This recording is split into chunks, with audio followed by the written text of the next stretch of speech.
Thank you, ladies and gentlemen. I had a last-minute interview that we needed to get done, so I appreciate your patience in seeing to it that was able to happen. We cherish our minutes of coverage as we don't get that many. So we thank News 40 for coming and giving us some public exposure. I heard Sandy, some of her comments about me being the coordinator of the 8-county region, the Southern Tier Economic Development Region.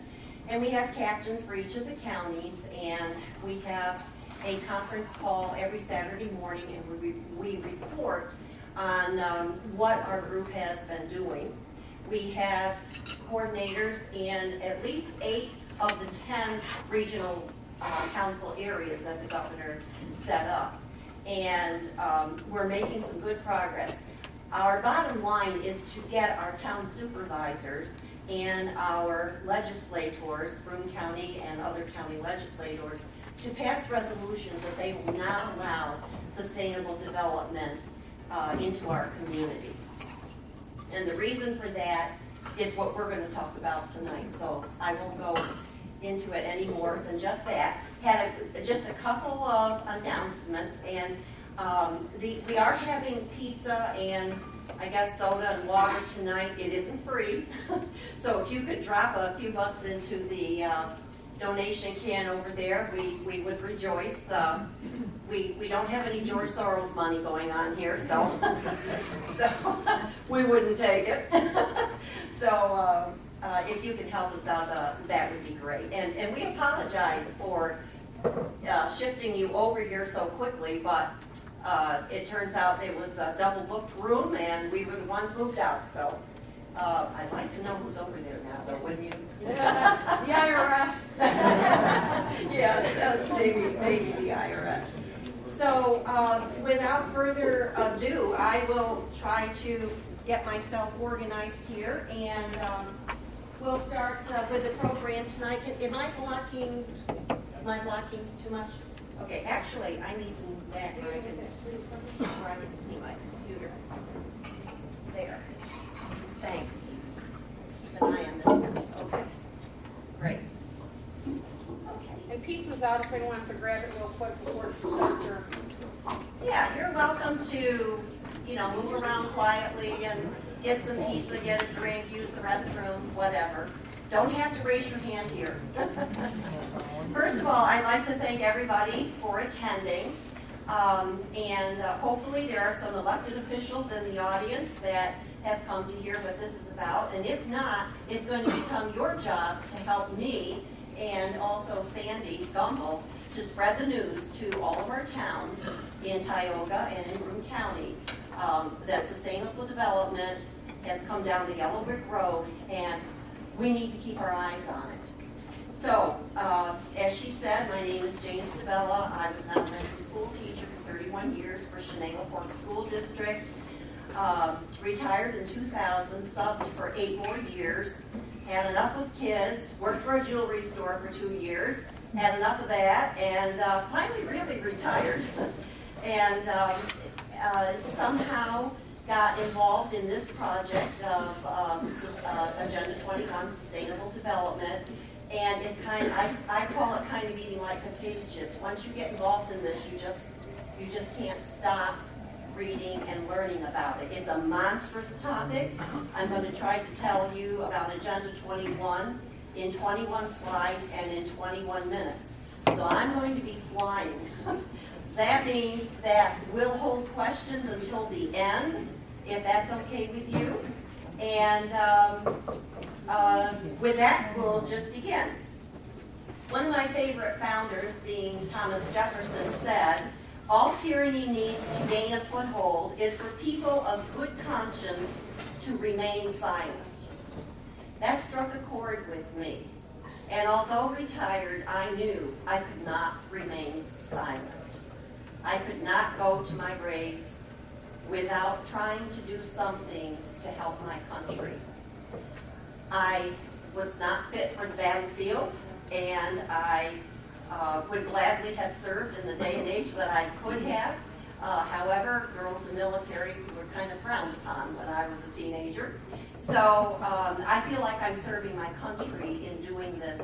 And the children, especially for me, it's all the children that I educated over a period of 31 years who are not being raised in the America I was raised in. They will not have the opportunities that I had. They will not be as wealthy as the rest of us have been able to become. Not that wealth is everything, because wealth encompasses many things, as we all know.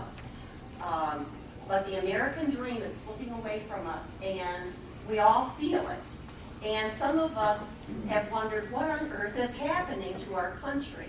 Once I got introduced to this topic, I began to realize there's a lot of answers right here.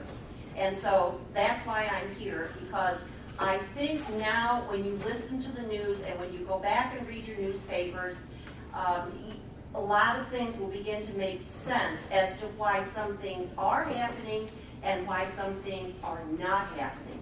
It will begin to make a lot of sense because they are all tied together.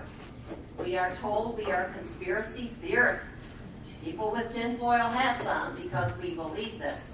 Well, I've researched this for 4 years. I have brought documentation. Nothing you see tonight hasn't come without research from both pro and con sustainable development people. So be assured all of this comes factually based, and I do have books and documents here that you can look at that will help back up what I'm about to tell you. And you can do your own internet web search as well. So we're going to be looking at 3 environmentally based plans of governance that seem to have enough similarity to make most thoughtful people wonder whether they are connected or not. That's why I've titled this presentation, Connecting the Dots, Agenda 21 to a cleaner, greener New York. The following are the 3 environmental plans that I will be referring to. One document is called Agenda 21 and is an international plan of governance created by the United Nations. The second document is called Towards a Sustainable America, and it's a national plan created by President Bill Clinton. The third document is called A Cleaner, Greener New York and was created for New York State by Governor Cuomo. And I'm going to take a moment to step to the front table so that you can see these documents actually exist. This comes directly from the United Nations. I purchased it for $25, $5 shipping. You can have your own copy. This one I had to download from the internet, Towards a Sustainable America by Bill Clinton, because it does not exist in book form. In fact, that whole committee has been shut down, and you do have to look to find it. And the third plan, which is Cleaner, Greener New York, is the governor's new plan. And you can read that on the internet. I tried to get it in book form, but it's not available in that format for the general public. So if you don't have a computer, you're going to have to go to the library in order to read it. So we're going to look to see, are the documents connected? To do that, we're going to see if the key players behind the 3 plans have any connection at all. And the second thing we'll look at is if the plans have a similar mission or if they have a similar purpose. And lastly, we're going to look to see if their key objectives or principles in the documents are connected. So in other words, are we looking at a trilogy here? Or are we looking at 3 plans that just came down out of the government and seem to be similar in some respects? This is very important to know because This will absolutely squash the theory that this is a conspiracy theory, if indeed these documents can be connected. The dot-to-dot connection begins in the beautiful city of Rio de Janeiro, Brazil in June of 1992. An Earth Summit was held there involving key players from over 170 nations and 18,000 participants. The world had gathered at the invitation of the United Nations to discuss several plans that had a common mission to save the Earth's environment by way of economical and socially equitable objectives. One of the three very important environmental plans that came out of the Earth Summit was the one you see in front of you entitled Earth Summit Agenda 21, the United Nations Plan of Action from Rio.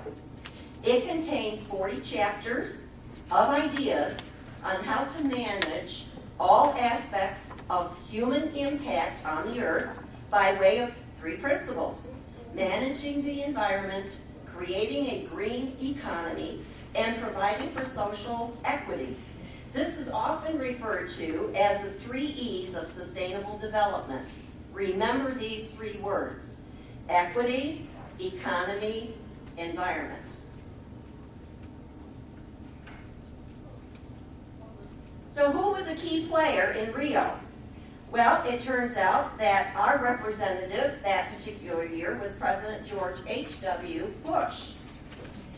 He signed the Agenda 21 document, which is not a treaty, by the way. It is what they call soft law, so Congress did not have to sign it.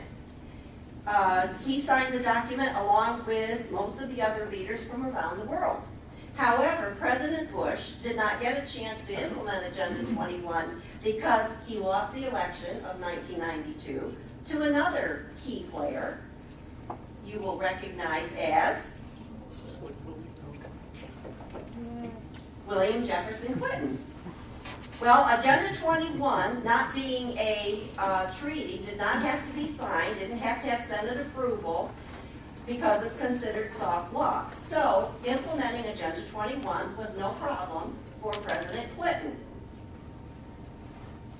He simply signed an executive order, 12852, you can look this up in the Federal Register, in 1993. You can find documentation for this not only in the Federal Register, but in many places on the internet. Now this should alert every American that in the environmental mission of Agenda 21 is not a one-party idea or policy. Both progressive Republicans and progressive Democrats support the principles of sustainable development. And the connection continues. The President's Council was comprised of people serving in his administration, his cabinet, his department, some NGOs, which are non-governmental agencies, like the Sierra Club, World Wildlife Foundation, that actually helped write Agenda 21. The Council produced a document called Towards a Sustainable America, and as requested by the President, it had the mission and the principles of Agenda 21, Sustainable Development from the United Nations, and how to implement it into America. You see, the orange book that I showed you is really chapters of ideas of how to save the earth from human impact.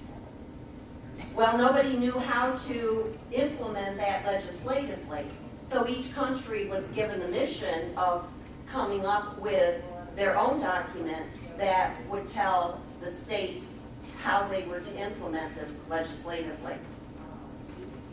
So, ladies and gentlemen, at this time, a fundamental change occurred in America that year. America's economy was now tied to the environment, which would drive the economy and create social equity around the world as a result. Most Americans had no idea this had happened, and most still do not 20 years later. And sadly, I include most of our elected officials have no idea where this green economy came from. This is why we're educating them. So who was one of the members of the President's Council on Sustainable Development? Voila, Governor Cuomo. At the time, he served as Secretary of Housing and Urban Development under President Clinton, and he was a key player who helped produce that document towards a sustainable America.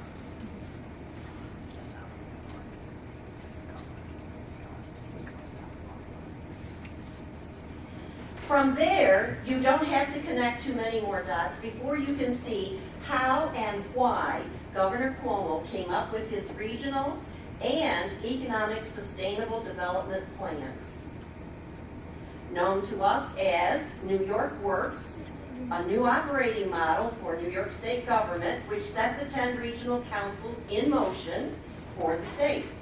His Cleaner, Greener New York plan set the principles and mission for sustainable development as defined by Towards a Sustainable America and the UN Agenda 21 book. Now I have made the connections between the plans, among the principles and the mission, beginning with United Nations International Plan called Agenda 21 to President Clinton's national plan called Towards a Sustainable America, and finally to Governor Cuomo's state plans called New York Works and A Cleaner, Greener New York. And we also have seen how the key players were connected from President Bush to President Clinton to Governor Cuomo.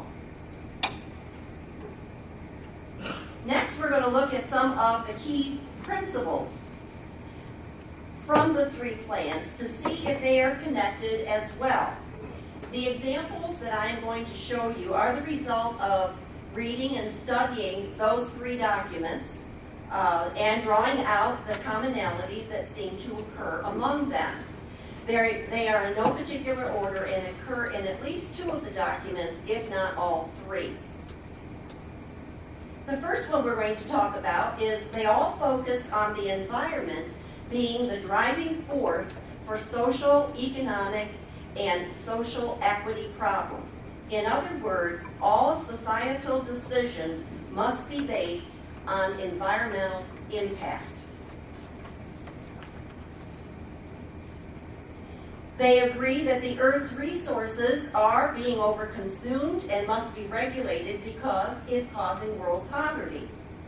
The mission of sustainable development is to integrate economic, social, and environmental policies in order to reduce consumption of all resources, eliminate poverty, and the regulation of land use for the survival of future generations. So how do they know that what future generations of Americans will need? Haven't future generations always lived better than the prior generation? And why would that change now? Regionalism is the preferred form of governance. So what is regionalism? Why do we need to be aware of that? In short, it's a backdoor approach to accomplish tax-based sharing, which is another way of, very familiar words, spreading the wealth around within a region. This is supposed to address social equity or poverty by using regional councils who are appointed to make decisions and to distribute the money. Its real purpose is to bypass local planning boards and elected officials so that sustainable goals of the planners will not be questioned or challenged. The end goal is to usurp the authority of the elected officials and the United States constitutional principles. Another connection they have Population growth and sustainable development are incompatible. Population controls must be put in place. Sustainable development planners allow for 1 billion on Earth to achieve sustainability of resources, and currently we have between 6 and 7 billion. How might this reduction be achieved, you might wonder? Well, I would reply, that's a good question we should be asking. Another connection, human settlement is a problem to sustainability. Urban sprawl must be curtailed and people move to the cities so more space is available for plants and animals. This is called the rewilding of America and is part of sustainable development. Those of you living in the rural areas, you're costing us a lot of money. We have to keep up roads going out to you. We have to send buses to get you. We have to run electric wires and cable out to you. And therefore, the inner city is suffering. So if we just stop doing all that and force you to move to urban areas and pack and stack you, as they would like to call it, in urban areas, your taxes will go down and the earth will be saved. The atmosphere must be protected. Now, who doesn't believe that?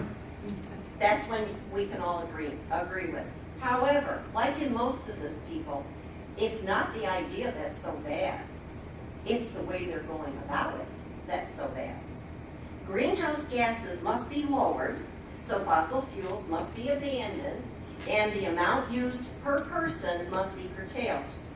Enter smart meters, which can limit or actually turn off your gas or electric supply.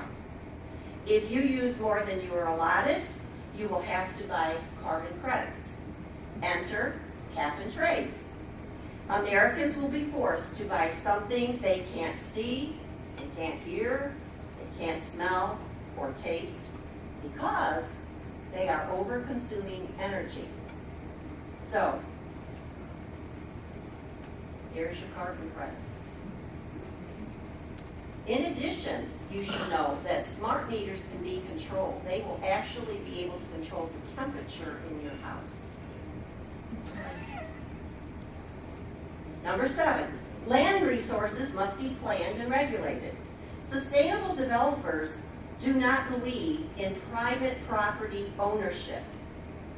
Let me read that again. Sustainable developers do not believe in private property ownership. If you don't remember anything else, remember that. They think private property ownership is the major cause of world poverty. Now get this reason, because the resources of that property are not shared with the world community, thus making the property owner wealthier than the non-property owner. Therefore, private property must be regulated to meet the needs of the world community rather than the property owner. This is done with strict regulations for all sources of water on the property, waste management on the property, and in conservation easements. Every attempt is made to get land under the government's control. Will you be forced off your land? Probably not. However, you will be so regulated that you'll either leave it free-willing, or the cost of the fees and the taxes to stay where you are will be insurmountable and you'll have to leave. Transportation is an issue regarding sustainability and must be regulated. There are too many vehicles on the road causing greenhouse gases. Therefore, people must be moved into urban areas so that they use private cars less, and instead they use public transportation, bicycles, and walking trails more. If you drive your car more than the allotted miles, you must again buy those elusive carbon credits to compensate for the pollution, or your pollution, of the environment.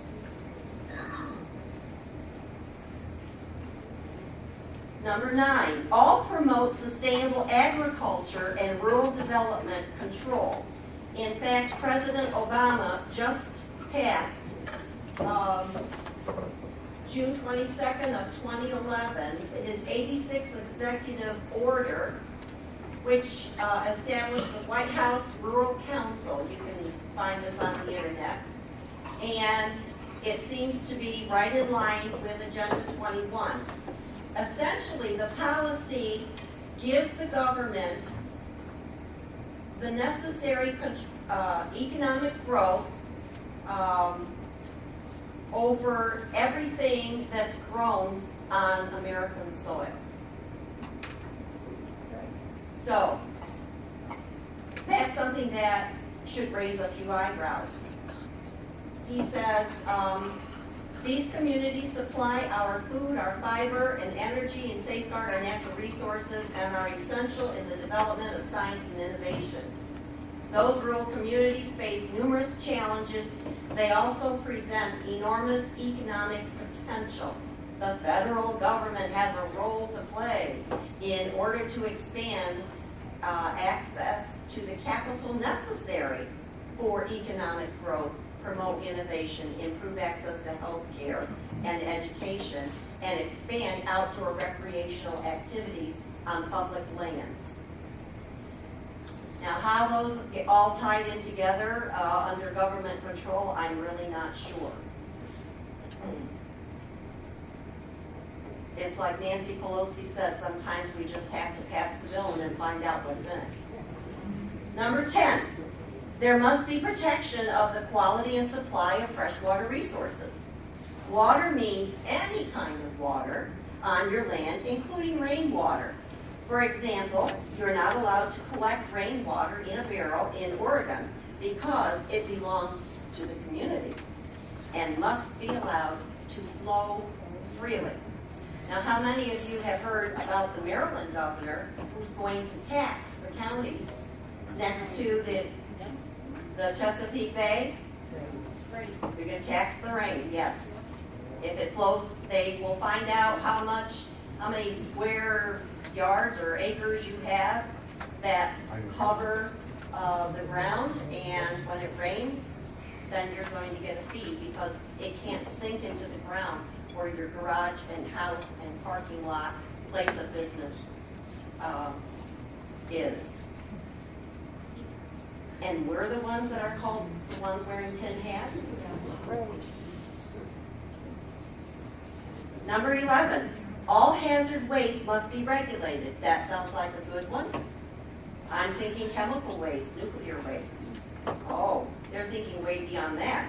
Farmers must keep their cows away from streams on their property, weigh manure, and dispose of it in a safe manner, or pay high fees to do so. And I've had Pennsylvania farmers stand up in my audiences in tears over all of their neighbors who are losing their farms to these monstrous regulations that are being put on them with things that they have to do in order to be compliant with the law. We've heard about some of them, like their children can't drive the tractors and really inane regulations. And yet, once again, who's going overboard? And why would we be concerned that our property rights are being assaulted when we can't even let our children ride equipment on our own property? But we're not to fear. Renewable energy resources are preferred over fossil fuels. And you wonder why fracking is being delayed in New York? It's not because of polluting the water or the air. Oh, that's what they tell you for sure. It's about control of private property and that wealth that you don't deserve. And the resources that lay beneath it, like natural gas. It belongs to the government to be distributed. This is why people in India are starving, folks. If you get your your capitalist hands on the money from gas wells on your land, then somebody in India is going to be starving because of it. There are many more connections that could be made, but I think the ones I've listed give a fair comparison of those three documents and show that the plans are at least connected and most have the very same goals.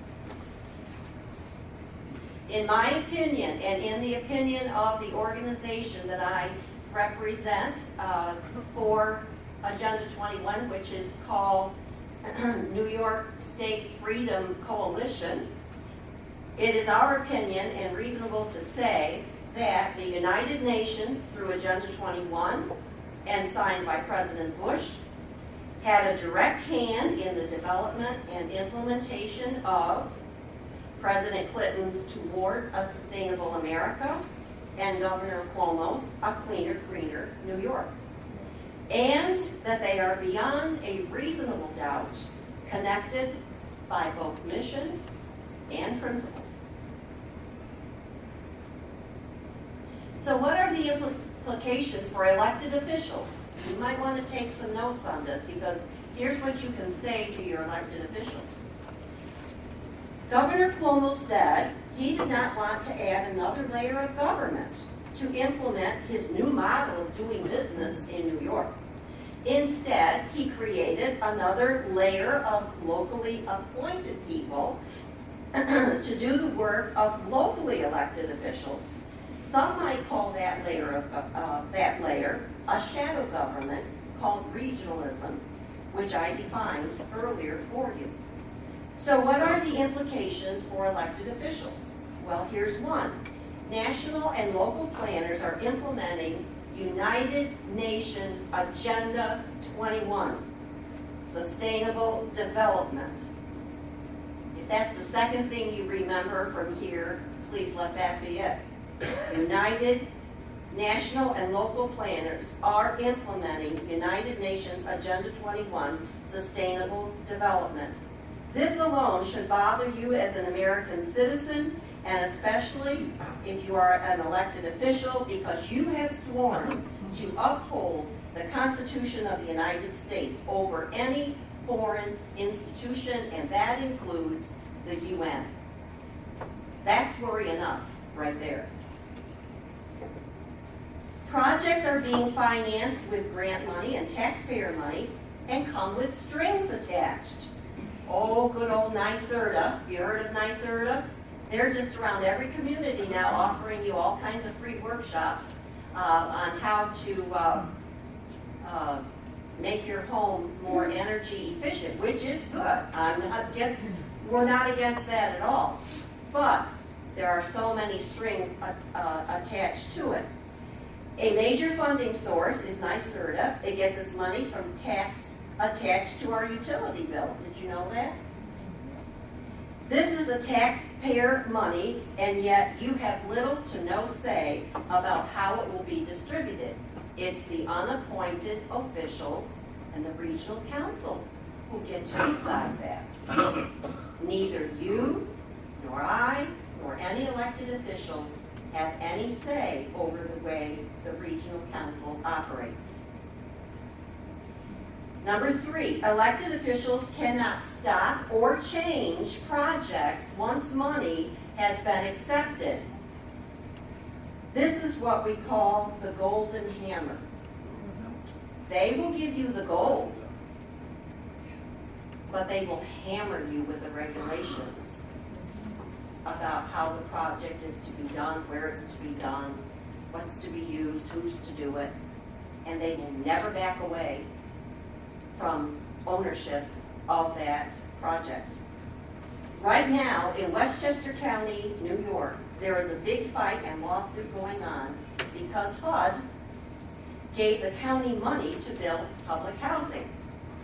The fight is over where the public housing is to be built. They want to build it in a rather wealthy residential district. The people in that district say absolutely not. If you know anything about Westchester County, ever been through it? Yeah, that's right. So they're at a stalemate, and they're being fined every single day that they don't build the urban housing. So what is the lesson for officials? If you accept money from planning funding agencies, you've got to be careful.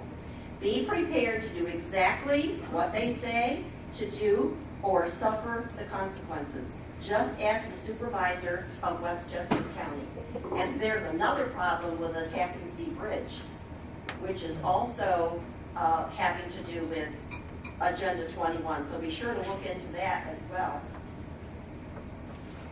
The local planning department is subservient to the regional council plans.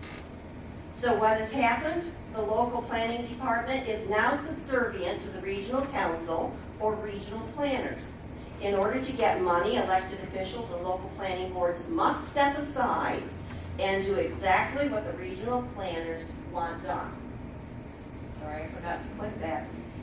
Another one, elected officials have limited representation and voting privileges on regional councils. The number of elected officials is limited. They are allowed to listen and submit ideas, but not to vote. This was part of the plan. This was confirmed by an elected official who sits on the regional council, named Donna Lupardo.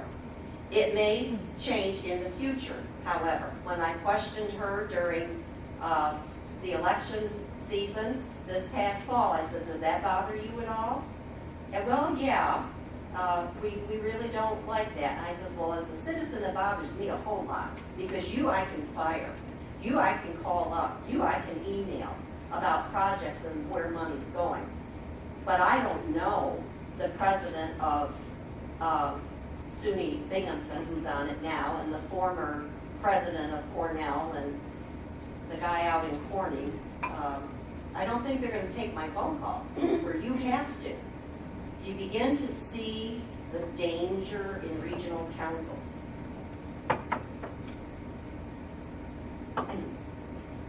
Citizens have very little representation or input on regional planning councils or goals established.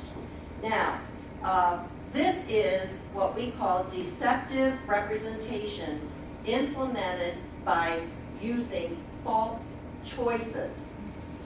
And this is how it works. First of all, surveys are taken of communities that ask a wide range of questions regarding what the residents' vision is for their community 50 years into the future. How many of you are going to be here in 50 years? How many? You are? Wonderful. What are you eating? You can tell. You can email us how this all came out, okay? While we're flying up there in the atmosphere. Any of you received a survey in the mail from a local planning? Yep. Okay. And by email, yeah. The results are compiled, and then, lo and behold, the wants and the needs of the targeted community is all about cleaner, greener, and sustainable community ideas. It's a loaded survey, folks. From there, the planners come up with 60 goals, which begin to get narrowed down by having public meetings so that the residents can choose these goals, which goals to work on first. However, the choosing process is also fixed because the choices are fixed by the planners.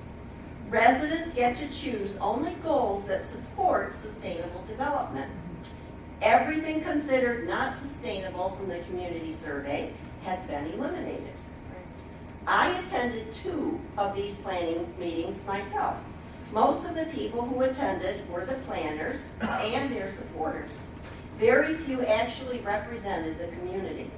In fact, citizens have very little representation or input on regional councils or boards. The goals established by the Southern Tier Regional Economic Development Council had input from 1,900 people from an 8-county region that has over 670,000 people. Fair evaluation. 1,900 people help decide the way the rest of us are going to be regulated. It was even worse in the Albany area, folks. They ended up with something like 350 out of 1 million people. Well, you had to have a computer to vote online, and you had to see the little teeny tiny advertisements of the public meetings and go, because that was your only chance to have input. Proposed private-public partnerships, called PPPs, are a threat to free enterprise and small business. You will read this, I read it today in the newspaper, how government wants to make private-public partnerships.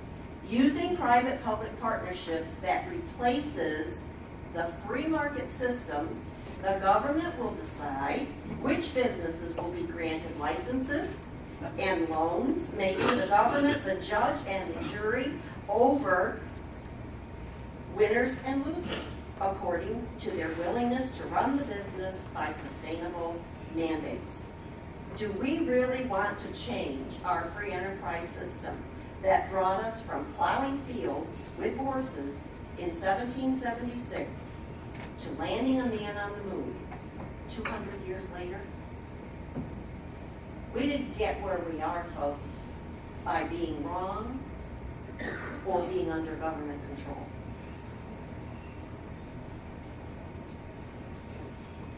Provisions for open spaces, view shed, conservation easements, and buffer zones are a threat to private property rights. The definition of private property has slowly been corrupted from its original meaning in the time of our founders.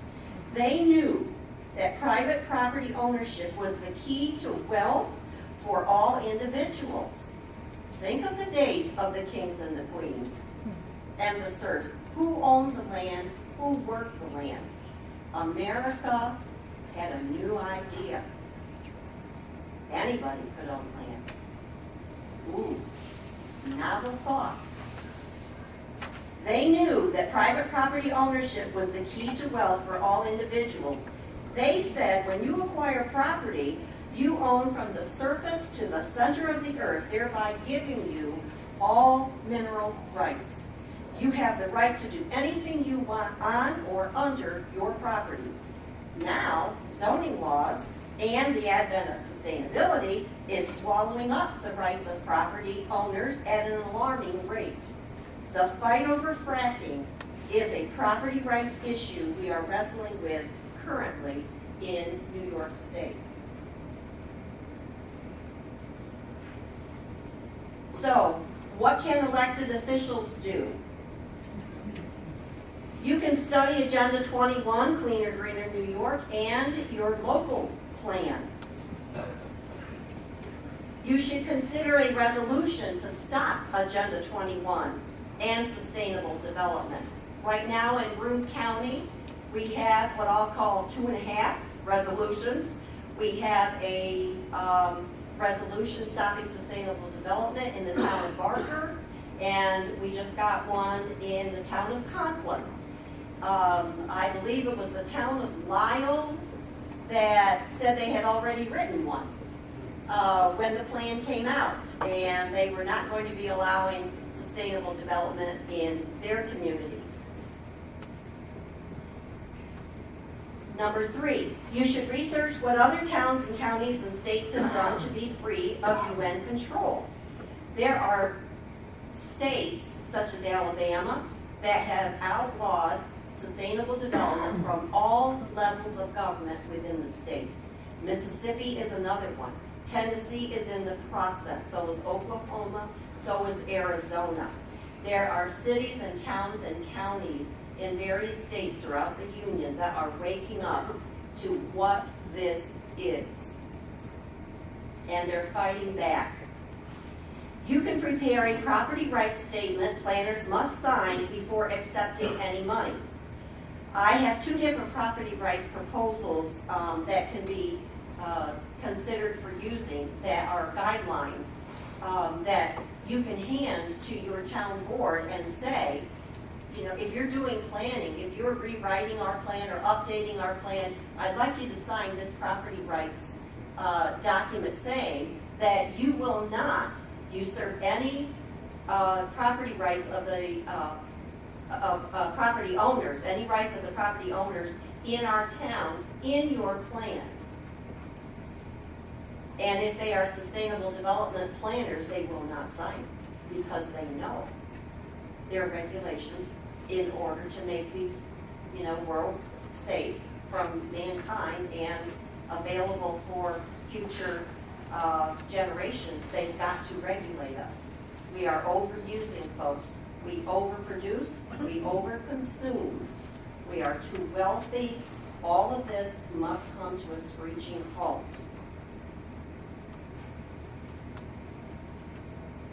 So what can you as a citizen do?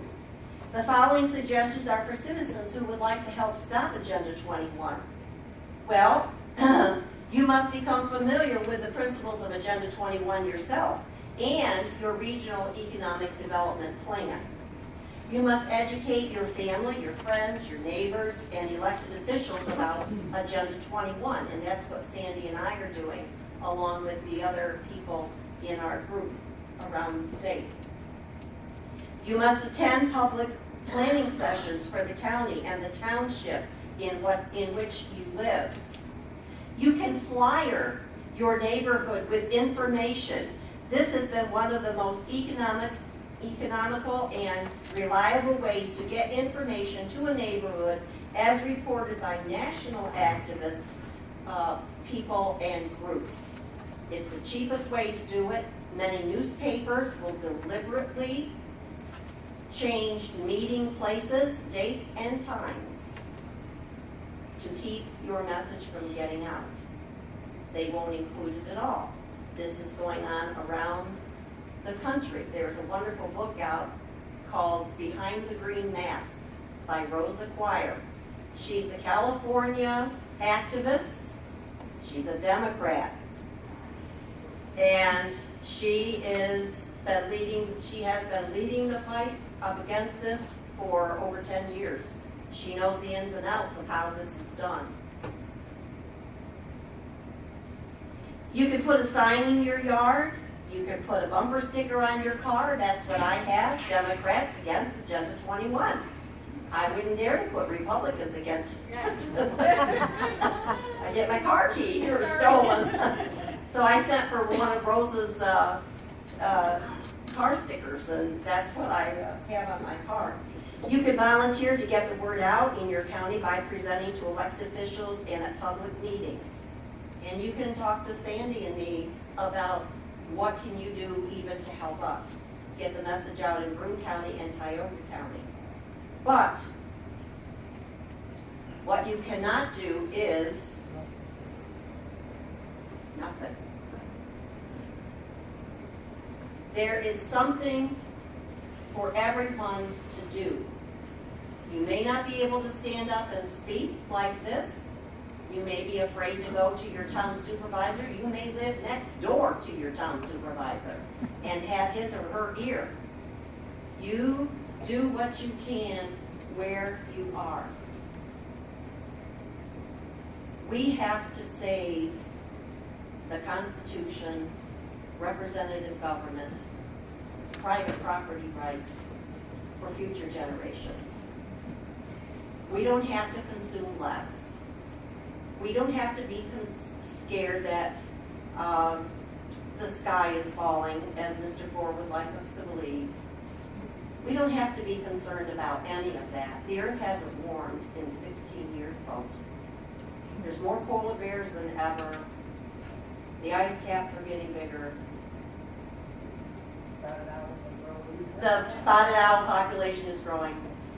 Who knows about the tree frogs? But here's what I'm trying to get across to you. This is real. And if you think it's bad here in New York, you ought to live in California. People in California literally go to tears talking about their regulation because they are ground zero. They are ground zero for sustainable development. That was the state they hit first, and they hit it hard. And they have rules and regulations out there about dog manure. They can be fined, they can be taxed if they don't pick it up from their own yards or put it in their garbage. It has to be placed in a certain receptacle in a certain way, and neighbors are encouraged to rat on neighbors. And I mean, they get down to the nitty gritty, folks. You can't collect rain in a rain barrel. It sounds impossible, doesn't it? Yeah. But it's true. These are the kinds of things that are happening. And the proof is right there in front of you. Now, most of the people who are behind this are also globalists. Globalists meaning they are for the New World Order. Did you know that dear President George H.W. Bush was the first national leader to use those words in a public forum? The New World Order. He was all for it. So is his son. It crosses all party lines. It crosses all party lines. They think to save the earth, we must control the serfs, you and I being the serfs, from overproducing and over-consuming. The wealthy nations have to be brought down to be second or third world nations. Our wealth, ladies and gentlemen, is being redistributed at such a pace that we're going to be lucky if there's anything left before we hit the grave. Our president, current president, past presidents can't seem to give money away fast enough to countries that hate us.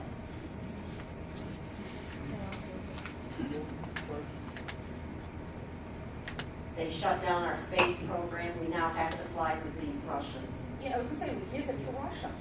You know. And according to that orange book, technology is to be shared. It is not to be patented. That's another thing that they want. This is why he said, if you build a business, you didn't do it yourself. They don't believe you did it yourself. The roads helped you, the cars helped you, who knows, the people who make the wood helped you. They believe in the collective. Now, get out your Karl Marx and read about the collective. When I started hearing this kind of stuff coming from our government, I thought, wait a second, it's been a long time, but I think I remember, you know, these key words that he kept talking to Joe the plumber about and so on, and I thought, holy cow, you know, a lot of this is the Communist Manifesto. It's unbelievable. Read it. Read it. Now, it's going to be up to us to stop it. It's our generation that's going to have to stop it because it's in our schools. It's called the Common Core Curriculum. Are you open for questions? In just a minute. Okay. So, this is another thing. I'm forming a committee of, right now, retired teachers to be on, to take a look at what's going on in the English language arts curriculum and the math curriculum. There is an effort at hand to dumb down America. Do I have to convince you of that? No. What's happened? We have, I mean, I went from teaching at desks that had inkwells in them to a bank of computers in my classroom. And things didn't get better, folks. Things got worse. It's not the curriculum. We can produce men like Abraham Lincoln and those kind of folks, you know, for log cabins. You know, we can do it with a piece of paper and a pencil and a blackboard to write on. We've never needed more than that. They take handwriting out of school now. And now they're taking cursive writing out of school. Yes, it is a dumbing, an attempt to dumb down. So I know you may have questions, and I just wanted to say that I do have some what? Oh, I do have some booklets up here that are for sale. By buying them in bulk, I'm able to get them for $3.95, is it? $3.95. So if you've got $3 or $4 that you can contribute, I would appreciate being refunded because then I buy more. If you can't afford that, take one anyway. I'd rather you have this than not. That's how committed I am to this. I would rather the information get out. In here is the resolution to protect citizens' property rights and also the form for planner's resolution to protect citizens' property rights. So if you've got anybody doing planning, you know, in your community, take one of these into a meeting and say, hey, sign off the dotted line before you make any plans. Where would people find out if they have these planning boards in their communities? A lot of communities have a planning board, but not all. And like I live in the town of Shenango, we do have a planning board.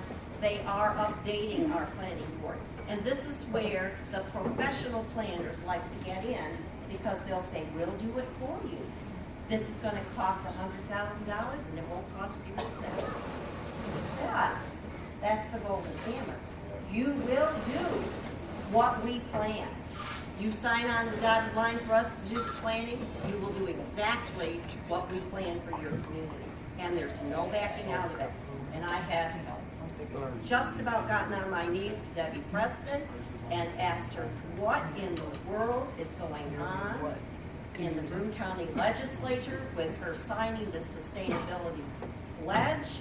I have harassed the legislators saying, folks, do you have any idea what you're getting into here? I have presented this to them. How did they respond to you? They respond like, we'll have to think about this. I'm very disappointed. Well, we are making some progress. I probably got 2 or 3 of the Broome County people on board with me now. But I'll tell you, you need to email Debbie Preston right away. This lady is going over the cliff. Kind of shocking. And it's shocking. And she said to me when I presented to her, Jane, don't worry, I thought you knew me better than this. I said, I did too, Debbie. I did too. That's why I'm here. What's going on? We would never give away property rights. I said, you won't. The planners will, Debbie. That's what you need to understand. You won't have any control once you sign, you know, and the golden hammer comes into your committee. Then I got an email. Maybe some of you are on their list. I keep track of what the enemy is doing, you know. So I got an announcement that our plan is now what they consider in its final format. NYSERDA paid $1 million for our plan, folks. $1 million. A lot of property. And do you know how many goals there were? 1. Everything is to be planned around this. It must lower greenhouse gases. $1 million, folks.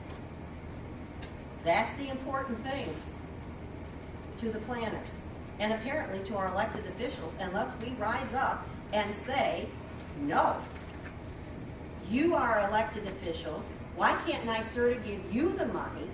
You represent a district of people. Who knows the people in that district more than you? You live there.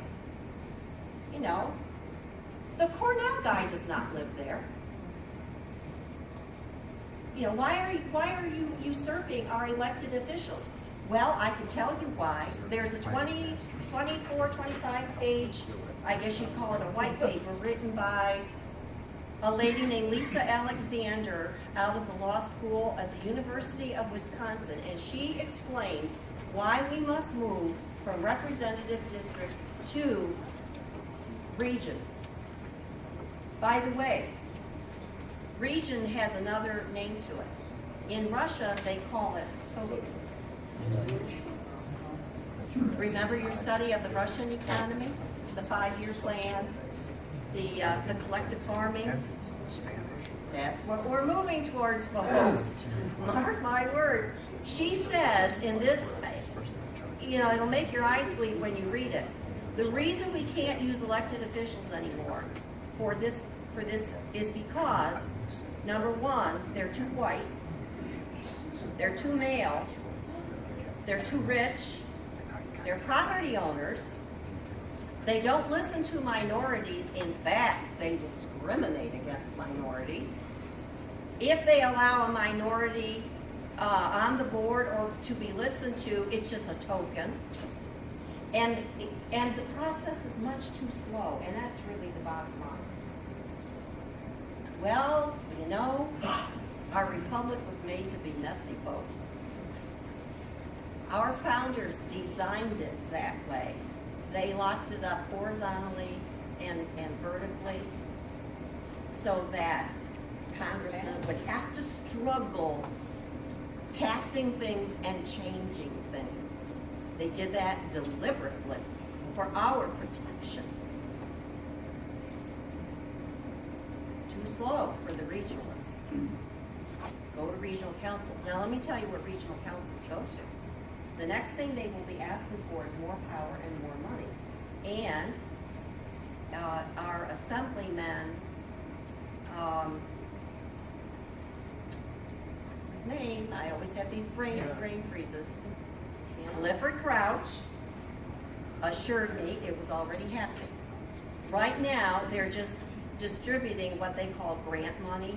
You know, where is Cuomo coming up with all these millions of dollars? 700 million? You know, where is he getting this money from? Well, it turns out that the councils begin to get more power and more authority. The next thing they're going to want control of will be our school taxes. The school taxes from all districts in the 8 counties will be put together, and then it will be redistributed to the school districts that need it the most. So although Vestal may contribute the most money, they will not receive the most money. It will probably go to Harpersville maybe, or a deposit, or school districts. No, I can't go that far. It has to stay in the region. It does have to stay. You know, it will be redistributed. You will have no say about it.